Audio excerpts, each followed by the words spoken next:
Λοιπόν, τρίτο και τελευταίο κομμάτι τη εκπομπή μα. Να καλησπερίσουμε, όπως σας είχαμε προαναγγείλει, τον κύριο Ηλία Παναγιώταρα, υποψήφιο βουλευτή στη δεύτερη περιφέρεια της Αθήνας, στην Χρυσή Αυγή. Καλησπέρα σε εσάς, στους τηλεθεατές σας. Και στον κύριο Αρτέμι Ματθεόπουλο, υποψήφιο βουλευτή στις Σέρρες με τη Χρυσή Αυγή. Καλησπέρα, καλή χρονιά και σε εσάς. Καλησπέρα, καλή χρονιά. Καλώς ήρθατε. Ευχαριστώ. Μάκη. Είχα κάνει μια αίτηση για αλλαγή των όρων κράτησης. Ο κ. Χαρολιάκος, ο κ. Χασιδιάρης. Για να αλλάξουν όλοι οι βουλευτές.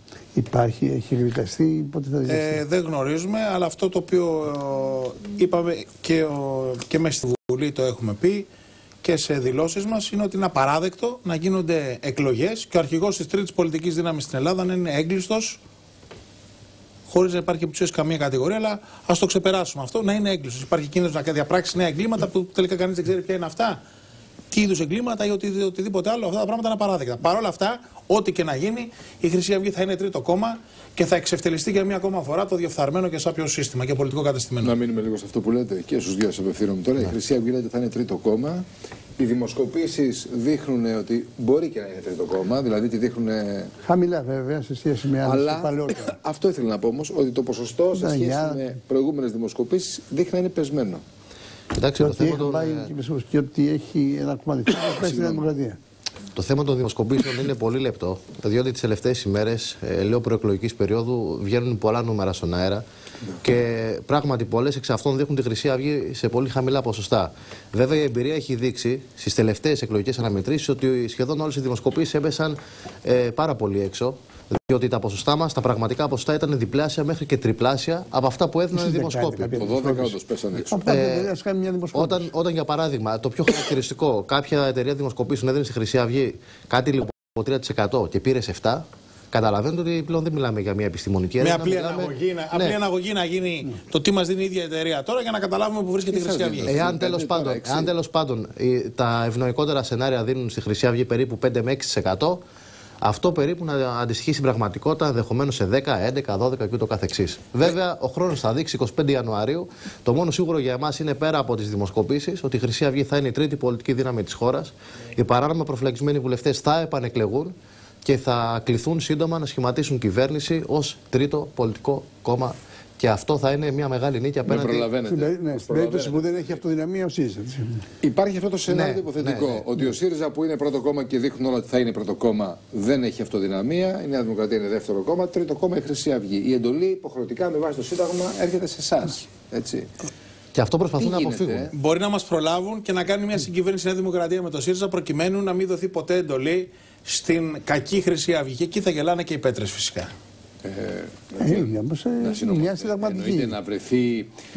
Έχουν μια καλή δικαιολογία για να μπορέσουν να απαλύνουν τα πάντα. Να πούνε ότι τα κόμματα του συνταγματικού τόξου συμπράττουν έτσι ώστε οι κακοί χρυσαυγίτες να μην έχουν την ευκαιρία να προσπαθήσουν να σχηματίσουν κυβέρνηση.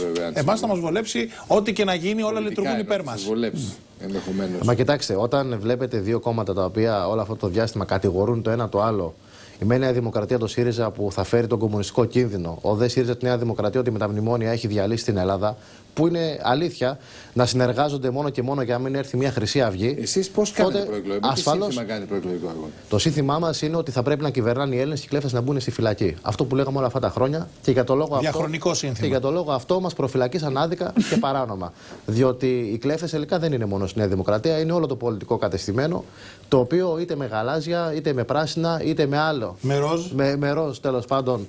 Ανθρωπάκια συνεχίζουν να κλέβουν. Αλλά και εσείς κατηγορείστε στελεχό σας στη φυλακή, ο Ρουπαγιάς. Το ποινικό κώδικα είναι μέσα αυτή που είναι. Με το μισό ποινικό κώδικα, αλλά επίσης μπορούμε να απαντήσουμε και εμείς με τη σειρά μας ότι σύμφωνα με το βίντεο Μπαλτάκου, την ομολογία Μπαλτάκου, η οποία έχει επιβεβαιωθεί από τον ίδιο τον Μπάμπη, όπως λέγεται στα διάφορα τηλέφωνα και στις συνακροάσεις, έπαιρνε τηλέφωνα και χειραγωγούσε τη δικαιοσύνη. Επίσης από το ηχητικό, όπου ο Πρωθυπουργός της χώρας ομιλεί με ανώτατο δικαστικό λειτουργό και δίνει οδηγίες σε άλλο στον Τογιάκο ως Παναθηναϊκάκια τι να κάνει με τους βουλευτές που πηγαίναν στον ανακριτή.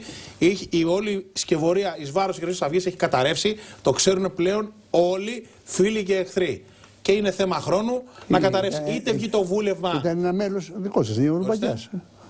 Από τους 600.000 ψηφοφόρους βρέθηκε ένας που διέπραξε ένα έγκλημα, να συνελήφθη, να τιμωρηθεί, να καταδικαστεί αυτός και η όσοι ήταν μαζί με αυτόν και διέπραξαν το οτιδήποτε. Από εκεί και πέρα, με την ίδια λογική θα πρέπει κάθε ένας που κάνει ένα φόνο, σκοτώνει κάποιον ή ληστεύει, βιάζει, να το ρωτάμε τι ψήφισε στις τελευταίες εκλογές και να το χρεώνουμε στο αντίστοιχο πολιτικό κόμμα. Αυτά τα πράγματα είναι αστιότητες. Ούτως ή άλλως, εγώ θα ήθελα να πιστεύω ότι μετά τις τελευταίες αποκαλύψεις θα έπρεπε όχι μόνο να γίνει δεκτή η αίτηση αποφυλάκησης όχι μόνο των έγκλειστων βουλευτών, αλλά και των υπόλοιπων υποδίκων. Διότι υπάρχουν και βουλευτές οι οποίοι έχουν κατοίκον περιορισμό ή τους απαγορεύεται να μιλούν δημόσια. Θα έπρεπε να πάμε σε απαλλακτικό βούλευμα, διότι ακόμα και οι ίδιοι οι νομικοί κύκλοι που έχουν δει τη δικογραφία, να την κάνει ο Θεός δικογραφία, μιλάμε για μυθιστόρημα, λένε ότι δεν υπάρχει το παραμικρό στοιχείο το οποίο μπορεί να χρησιμοποιηθεί εις βάρος όχι μόνο εναντίον ολόκληρου του κινήματος, ακόμα και προσωποποιημένα, δηλαδή εναντίον του αρχηγού, του λαγού, του Κασιδιάρικου, του καθεξής. Η προσφυγή κατά της πρότασης του εισαγγελέα προς το Συμβούλιο έχει εκδικαστεί. Δεν έχουμε κάνει προσφυγές. Αυτή τη στιγμή η υπόθεση βρίσκεται στο εξής. Έχει γίνει στο Συμβούλιο Εφετών η πρόταση του Ντογιάκου, του γνωστού Παναθηναϊκάκη που τον έπαιρνε τηλέφωνο ο Σαμαράς και του έλεγε τι να κάνει. Ο εισηγητής του Συμβουλίου έχει εισηγηθεί αρνητικά μέχρι στιγμής. Που είναι και πάρα δηλαδή πολύ. Να μην πάει. Δηλαδή να αλλάξει το βούλευμα, να μην πάνε ως κατηγορούμενοι, να δεν υπάρχει κλιματική οργάνωση, δεν υπάρχει τίποτα. Αυτό και μόνο αποτελεί νίκη. Ό,τι και να ψηφίσουν οι άλλοι δύο εφέτες. Από τη στιγμή που ο εισηγητής, που η γνώμη του είναι η πιο σημαντική, είναι αρνητικός, είναι υπέρ δηλαδή του ότι όλη η υπόθεση της Χρυσής Αυγής είναι ένα φιάσκο. Από τη στιγμή που οι άλλοι δύο είναι η πλειοψηφία, δεν μπορεί να. Αλλά μετράει πάρα πολύ. Φανταστείτε στην περίπτωση που πλειοψηφίσει. Πολλές φορές και ο πρόεδρος μπορεί να έχει άλλη άποψη και οι άλλοι δύο που είναι τρεις επάνω στην έδρα. Ναι, αλλά εδώ υπάρχει ένα ρήγμα. Κοιτάξτε, υπάρχει ένα ρήγμα. Εδώ τόσο καιρό μας λέγανε ότι η εγκληματική οργάνωση της Χρυσής Αυγής έχει δέσει, είναι με τα βεβαιότητας ότι θα εκδικαστεί και ότι τα στοιχεία είναι τόσα μεγάλα και καταδικαστικά εις βάρος των υπόδικων βουλευτών, που είναι πολύ άνετα να αποδειχθεί στο δικαστήριο την οποιαδήποτε ενοχή όλων των βουλευτών. Και βλέπουμε και ακούμε ότι η τριμελή σύνθεση, ένας εκ των τριών λέει ότι δεν υπάρχει εγκληματική οργάνωση. Αυτό δείχνει, μάλλον αυτό αποδεικνύει αυτό που γνωρίζει όλος ο ελληνικός λαός, που είναι με τα μάτια και έχει ακούσει με τα αυτιά του. Ότι η δίωξη έχει γίνει τηλεφωνικά και είναι ξεκάθαρα πολιτική και όχι νομική. Συμπεριφορά που ήταν μόλις τέλειωσε η τρίτη ψηφοφορία για την εκλογή του Πρόεδρου της Δημοκρατίας. Σας ωφέλει μετά τις μόνες. Κοσμιότατη. Κοσμιότατη, ευγενικότατη ήταν. Αυτή η κίνηση που σημαίνει ότι τελειώσατε είναι προκαλεί. Δεν κατάλαβα. Όταν ο Πρωθυπουργός παίρνει τηλέφωνο τον εισαγγελέα, τον προϊστάμενο και τους λέει. Αυτό το έχετε πει 4-5-6 φορές ως τώρα. Και επιμένουμε. Μα από αυτό και μόνο θα έπρεπε να έχει πάει φυλακή ο Πρωθυπουργός της χώρας. Καταρχήν είναι υποκλοπή και θα σου πει δεν είναι, είναι πλαστό.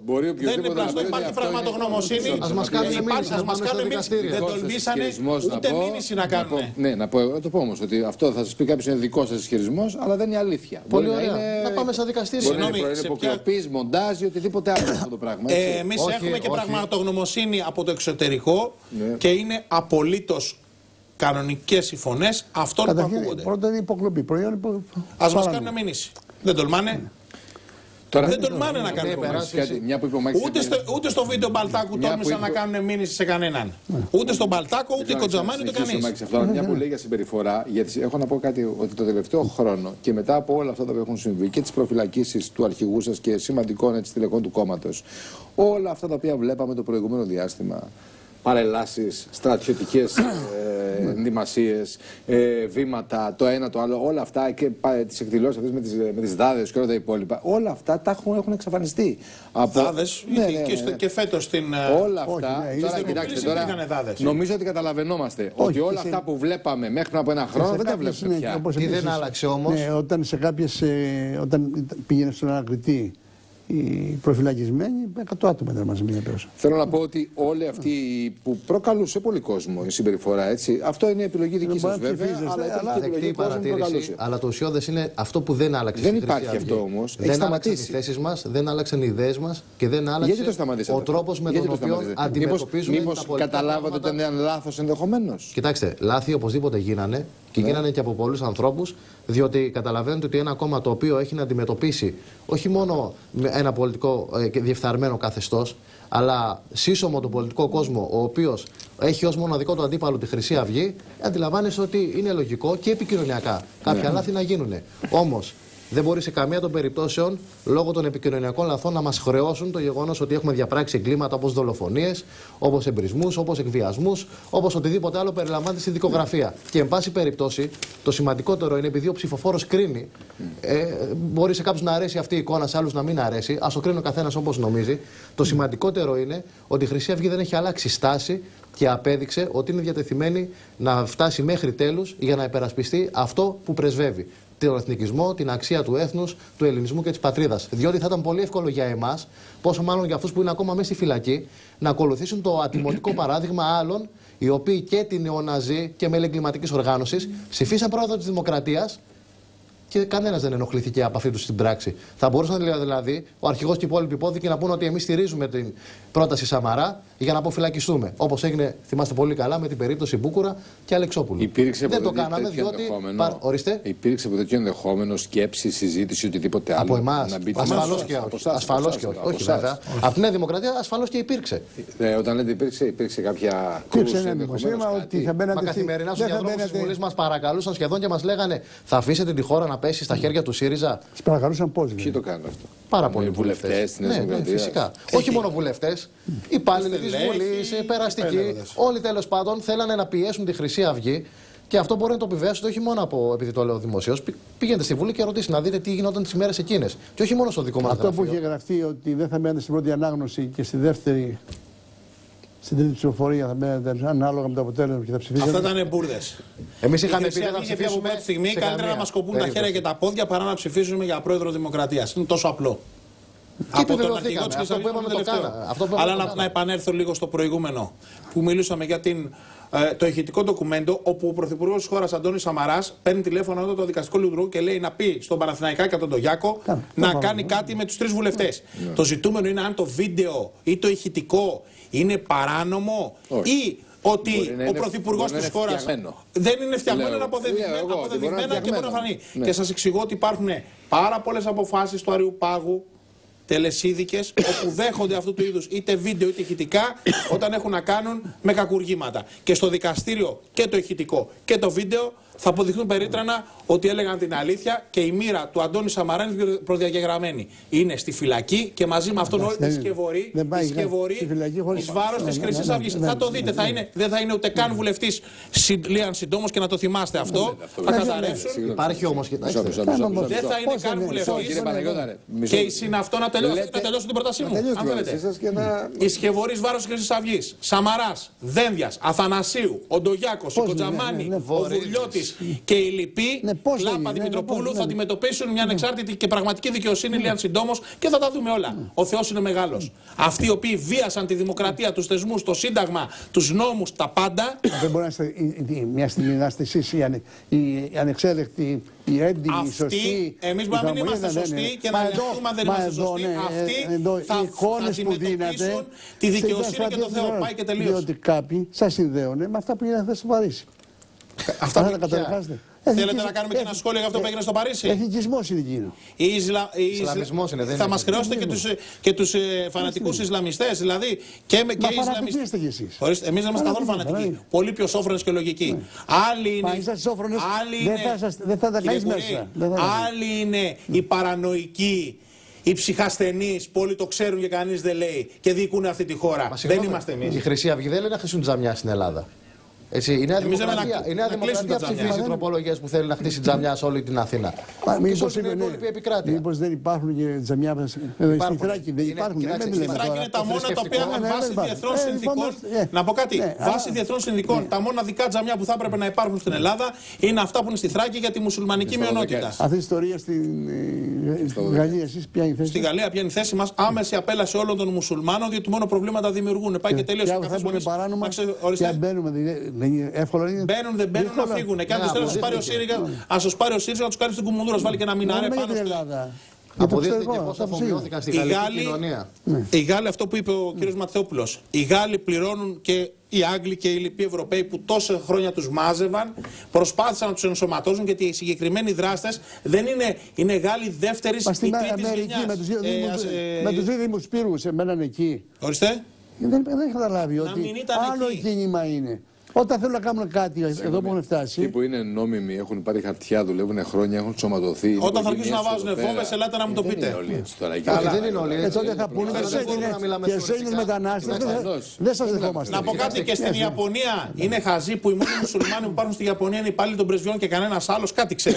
Γιατί να μην αποκλείσει τον Έλληνα. Δεν σε δέχομαι σε άλλη χώρα. Όχι, το θέμα είναι ότι δεν μπορούμε να μιλάμε. Ο Έλληνας ζώνεται με κριτικά και πάει και τεινάζεται πουθενά. Όχι. Δεν μπορούμε να μιλάμε θεωρητικά όταν έχουμε πάνω από 3 εκατομμύρια λαθρομετανάστες στη χώρα, εκ των οποίων η συντριπτική πλειοψηφία είναι μουσουλμάνοι στο θρήσκευμα, και επιπλέον υπάρχει μια έκρηθμη κατάσταση στις γειτονιές της Ελλάδας. Βλέπετε τι γινόταν όλο αυτό το διάστημα στη Συρία, στη Μέση Ανατολή, πράγματα τα οποία δυστυχώς αντιμετωπίζει ήδη η Ευρώπη.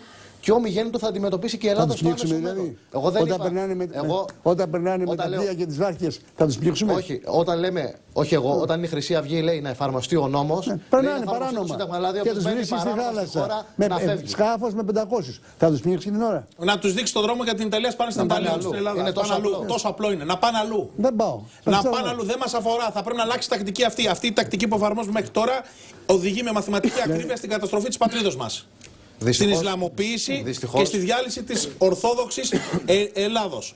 Πάει και τελείωσε. Για να δείτε την κατάδια όμως και του δημοσιογραφικού κόσμου, επειδή έχει και πολιτικές προεκτάσεις το περιστατικό στη Γαλλία, πέρα του ότι όντως είναι μια τραγωδία και είναι θλιβερό να βλέπεις ότι δολοφονούνται με τέτοιο τρόπο 10-12 άνθρωποι, κάποιοι δημοσιογράφοι κάναν λόγο ότι αυτό το περιστατικό ενδεχομένως να ενισχύσει την ακροδεξιά στη Γαλλία. Δηλαδή, αν είναι δυνατόν άνθρωποι οι οποίοι θέλουν να λέγονται δημοκράτες και ότι σέβονται τον ανθρώπινο πόνο, να λένε ότι μέσα από μια τραγωδία θα ενισχυθεί το ακροδεξιό κόμμα στη Γαλλία. Αυτό αντικειμενικά θα συμβεί. Εγώ προσωπικά, να δείτε την άποψή μου, πιστεύω ότι καμία θρησκεία, όποια και να είναι αυτή, δεν πρέπει να τη κλεβάζεις. Αυτή είναι η προσωπική μου άποψη. Και αντίστοιχα, δεν έχεις το δικαίωμα να σκοτώνεις. Και προφανέστατα, ακόμα πιο προφανέστατα, δεν έχεις δικαίωμα να σκοτώνεις στο όνομα καμιά θρησκείας. Τον οποιοδήποτε φοράει σταυρό στην Ομόνια. Στο παρόν δεχόμαστε επίθεση στην ίδια μας την πατρίδα. Δεν πήγαν οι Έλληνες. Να πω κάτι, δεν πήγαμε εμείς σε κάποια άλλη χώρα να προπαγανδίσουμε τα πιστεύω μας οτιδήποτε άλλο. Μέσα στην πατρίδα μας, μέσα στις γειτονιές μας έχουν έρθει αλόφιλοι, τριτοκοσμικοί λαθρομετανάστες οι οποίοι χρυσοπληρώνονται από αυτούς που θέλουν την Ισλαμοποίηση της Ελλάδος και της Ευρώπης και μας δημιουργούν ένα κάρο προβλήματα. Ναι. Αυτό είναι από τα βασικά του προγραμματός σας. Επειδή ρωτάει πολλοί κόσμοι το πρόγραμμά σας το προεκλογικό, να μην επικεντρωνόμαστε μόνο στα θέματα τα δικαστικά μας. Λένε, να πούμε 2-3 οικονομικά ζητήματα που αφορούν κάποιους που δεν είναι της μόδας. Βέβαια και οι λαθρομετανάστες παίζουν σημαντικό ρόλο στα οικονομικά πράγματα της πατρίδος μας. Σαν Χρυσή Αυγή, εμείς λέμε από την πρώτη στιγμή με πρώτο καλύτερο τον αρχηγό της Χρυσής Αυγής, τον Νίκο Μιχαλολιάκο. Λογιστικός έλεγχος του χρέους, να μάθουμε επιτέλους τι χρωστάμε, αν αυτό που χρωστάμε είναι νόμιμο και πρέπει να το αποπληρώσουμε. Πολύ σημαντικό είναι. Αυτό το κάνει οποιοδήποτε, είτε αναλαμβάνεις να αγοράσεις ένα περίπτερο, είτε έχεις ένα κατάστημα, είτε έχεις μια χώρα. Δεύτερον, άμεσα να απαιτήσουμε το κατοχικό δάνειο. Οι γερμανικές αποζημιώσεις είναι πολύ πιο δύσκολο και θέλει πολύ κόπο και προσπάθεια. Αλλά το κατοχικό δάνειο, που είναι ένα δάνειο, ένα χρέος υπαρκτό, κοστολογημένο και τεκμηριωμένο, θα έπρεπε άμεσα να εγγραφεί στον προϋπολογισμό του κράτους. Ωραία, ας μην το περιλαμβάνουμε. Αυτά τα βρούμε αλλιώς τα πράγματα. Υπάρχουν διεθνείς οργανισμοί και διεθνή δικαστήρια. Υπάρχουν. Γιατί δεν έχουμε δικαίωμα να πάμε. Το Διεθνές Δικαστήριο πάει μόνο ισχυρός. Πήγαμε για κατασχέσεις. Μα και η αντίδικη πλευρά αναγνωρίζει την ύπαρξη αυτών. Ας πάμε εμείς στους διεθνείς οργανισμούς και δικαστήρια και θα τα βρούμε. Δεν πήγαμε, δεν κάναμε τίποτα απολύτως. Κάνετε λάθος. Είμαι στην Επιτροπή Διεκδίκησης των Γερμανικών Αποζημιώσεων. Περάκι ήταν λάθος κάνετε. Πρώτα έγινε με τη Μακαρίτη Σταμούλη, το Άιμι Σταμούλη που είχε ξεκινήσει αυτή τη ιστορία. Πήγαμε στην Ιταλία και μας πήραν στη Χάγη. Και εκεί χάσαμε στη Χάγη.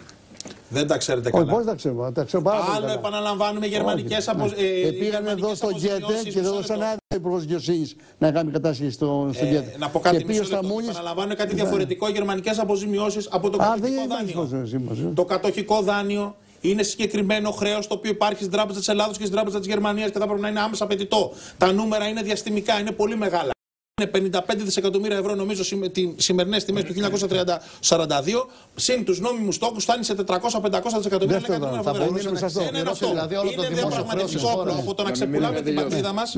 Τρίτον, πολύ σημαντικό, άμεση θέσπιση της ΑΟΣ. Δεν είναι δυνατόν να γνωρίζουν όλοι, να ξέρουμε ότι έχουμε εντός του Αιγαίου και στο Ιόνιο φυσικό αέριο, ότι έχουμε υδρογονάνθρακες. Και σου βάζει η Τουρκία Μπαρμπαρός. Εδώ και σου φέρει 3 πλοία. Και βάλει μια πλατφόρμα. Οπότε εμείς θα κατεβάσουμε τα βρακιά μας δηλαδή και θα πούμε δεν γίνεται. Το Μπαρμπαρός είναι πόσους μήνες είναι το Μπαρμπαρός? Κυπριακή. Είναι από το καλοκαίρι. Από το καλοκαίρι. Μας κοροϊδεύουν και δεν πράττουμε τίποτα. Τι να κάνεις, πόλεμο? Τα πάντα θα κάνεις προκειμένου να έχεις αξιοπρέπεια τιμή και να διεκδικήσεις τα δίκαια της πατρίδος σου. Έτσι κάνουν οι παππούδες μας και οι προπαππούδες μας και οι ήρωες αυτού του έθνους. Και το 21, κύριε Κουρί, και το 21 καλά περνούσανε. Υπήρχε σταθερότητα το 21. Πληρώνανε τον Τούρκο εκεί πέρα, τον φορομπίχτη και περνάγανε καλά. Και βρεθήκανε κάποιοι και είπανε ως εδώ και μη παρέκει. Θα πρέπει κάποια στιγμή να διαλέξουμε τι θέλουμε, να είμαστε ραγιάδες ή να είμαστε περήφανοι και ελεύθεροι. Αλλιώς, αν θέλουμε να είμαστε ραγιάδες, να σταματήσουμε να μιλάμε όλους τους ήρωες του έθνους. Το ενδεχόμενο της στα λόγια είμαστε εύκολα. Στα λόγια είμαστε εύκολα. Στις πράξεις για να φοβόμαστε λοιπόν το ενδεχόμενο της απειλής, είτε είναι τουρκική είτε οτιδήποτε άλλο, θα πρέπει οπωσδήποτε στα ήμια μπορούμε να πάμε. Αναμόρφωση των ειδικών δυνάμεων.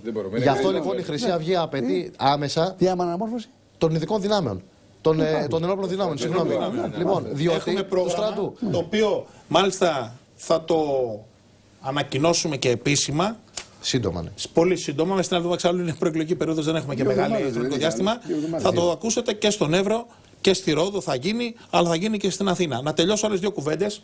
Θα πρέπει, μια και μιλάμε για οικονομικό πρόγραμμα, άμεση στήριξη των μικρομεσαίων, είτε είναι αγρότες, είτε είναι βιοτέχνες, είτε είναι έμποροι, είτε είναι επιχειρηματίες, οι οποίοι είναι οι στυλοβάτες κάθε υγιούς οικονομίας. Επαναλαμβάνω, κάθε υγιούς οικονομίας με πολλούς τρόπους. Δεν είναι δυνατόν να ξεπουλάς μια έκταση όπως είναι το ελληνικό για 70 τετραγωνικό, 70 ευρώ το τετραγωνικό, όταν πωλείται για 1.000 ευρώ, 1,5 εκατομμύριο ευρώ το στρέμμα στην περιοχή. Και την ίδια ώρα να μην δίνεις κανένα κίνητρο, κανενός είδους βοήθεια στον οποιονδήποτε ελεύθερο επαγγελματία, ο οποίος αυτή τη στιγμή έχει γονατίσει από όλα όσα του συμβαίνουν. Να μου βαρδίζεται. Από φόρους, από χαράτσια, από αναδουλειά, να τον κυνηγάνε όλοι και να προσπαθήσουν να τον συνθλίψουν. Δεν έχουμε άλλο χρόνο. Να σε ευχαριστούμε πάρα πολύ και τους δύο. Μια σύντομη ανακοίνωση, αν προλαβαίνουμε, διότι καλά είπατε ότι είμαστε σε προεκλογική περίοδο. 2 εβδομάδες έμειναν όλο και όλο μέχρι την 25η Ιανουαρίου, που θα είναι μια μέρα. Συγκεντρώσεις θα κάνετε εσείς? Οριστές. Ασφαλώς. Μία θα γίνει στις 16 του μηνός στη Θεσσαλονίκη για την παρουσίαση των υποψηφιωτήτων για όλη την περιφέρεια της Κεντρικής Μακεδονίας. Ανοιχτή. Νομίζω σε ξενοδοχείο, αλλά θα το δούμε. Με τέτοιο καιρό. Και στις 21 του μηνός θα γίνει εδώ πέρα στην Αθήνα. Θα δείτε, και αυτό το λέω με τα βεβαιότητας, από την μαζικότητα του κόσμου, ότι όλοι αυτοί που λέγανε ότι η Χρυσή Αυγή πεθαίνει και ότι κατεβάζει ρολά και ότι βρίσκεται πρώτη διάλυση είναι ένα μεγάλο ψέμα. Και η μεγάλη ανοιχτή γιορτή εκδήλωση της Χρυσής Αυγής θα γίνει μια εβδομάδα μετά τις εκλογές, όπου στην καθιερωμένη εκδήλωση τιμής και μνήμης για τους νεκρούς των Ιμίων θα δείτε δεκάδες χιλιάδες Έλληνες εθνικιστές εκεί, στην πρώτη γραμμή μες στο κρύο. Ποιος θα εκπροσωπήσει όλες αυτές οι συγκεντρώσεις, τις ομιλίες των αρχαίων? Όσοι μείναμε ελεύθεροι. Υπάρχει ένας. Ο κύριος Ματιόπουλος, όχι, δεν υπάρχει ένας δηλαδή εκπρόσωπος του αρχηγού. Οι 3 ευρωβουλευτές μας. Όσοι είναι έξω, λέει. Εκπρόσωπος του αρχηγού είναι αρχηγός. Λέει ότι είναι ίσοι όλοι αυτοί. Δεν έχουμε δει όμως καθόλου. Σας έχουμε ζητήσει. Τους 2 ευρωβουλευτές να έρθουν κάποια βραδιά. Έρχονται άμα τους καλέσετε θα μπορούσαν να έρθουν από αύριο. Από αύριο, συγγνώμη, από αύριο θα είναι εδώ. Είμαι σίγουρος ότι με το που τους πείτε θα είναι εδώ. Λοιπόν, ευχαριστούμε πάρα πολύ και τους δύο. Και εμείς ευχαριστούμε. Καλό βράδυ στους τηλεθεατές σας. Μένετε εδώ πέρα, κόντρα 24, Εμίλιος Λιάτσος. Το πρωί στα περίπτερα την Κόντρα News, μην ξεχάσετε. Και βέβαια αύριο, αν και Παρασκευή, είπαμε έχουμε πιεστήριο πλέον και τις Παρασκευές. Ο Μάκης Κουρής δεν θα είναι μαζί μας γιατί ετοιμάζει το παρόν. Τι να κάνουμε. Θα έχουμε και τον κύριο Δένδια, μια που αναφέρθηκε το όνομά του πριν. Οπότε θα έχουμε την ευκαιρία να τον ρωτήσουμε για αυτά τα θέματα. Και τον αντίπαλο της κυρίας Γκερέκου μέσα από τη Νέα Δημοκρατία. Δεν θα είναι μόνος του. Θα είναι και με τον κύριο Λαφαζάνη και με άλλους. Θα είναι και ο κύριος Γκίκας, ο οποίος είναι ο υποψήφιος βουλευτής της Νέας Δημοκρατίας στην Κέρκυρα. Και ο οποίος βρέθηκε να είναι τώρα στο ίδιο κόμμα με την κυρία Γκερέκου. Στην Κέρκυρα και θα έχει ενδιαφέρον. Να το ξέρετε με τον υποψήφιό μας. Ευχαριστούμε πάρα πολύ. Καλή συνέχεια. Τα λέμε αύριο.